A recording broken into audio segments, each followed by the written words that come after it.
मुख्यमंत्री ग्राम सडक योजनेतून शेगाव ते खेरडा या रस्त्याचे काम सुरू करण्यात आले आहे, परंतु हे काम अद्यापही अपूर्णच असून कंत्राटदाराने मात्र शासनाकडून या कामाची पूर्ण बिल काढल्याचे समजते.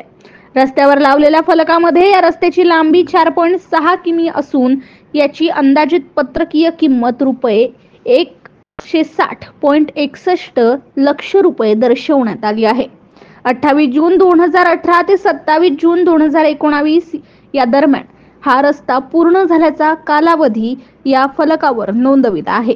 परंतु सदर रस्त्याचे काम अजून सुद्धा पूर्णच असल्याने प्रवासी नागरिकांना याचा मोठा त्रास सहन करावा लागत आहे. रस्त्याच्या एका बाजूने पूर्ण खोदकाम केलेले आहे. त्या खोदकाम केलेल्या भागामध्ये कुठल्याच प्रकारचे लेवल काम नसून पडलेल्या मुरुमाची दबाई केलेली नाही.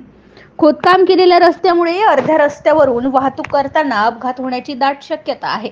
खोदकाम केलेलं असल्यामुळे बस फेरी बंद पडली आहे, त्यामुळे विद्यार्थ्यांना सुद्धा नाहक त्रास सहन करावा लागत आहे.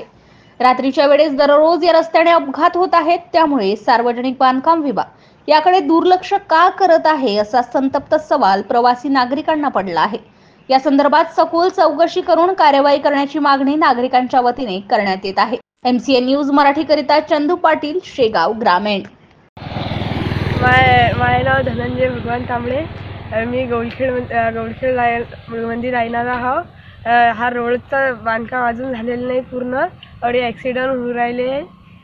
बस येणं जाणं करून नाही राहिली. मी सकाळी 7 वाजता शाळेत जातो आणि 5 वाजता वापस येतो. मी 8वी क्लासमध्ये आहो. माझ्या शाळेचं नाव महात्मा फुले विद्यालय शेगाव आहे. खूप ॲक्सिडेंट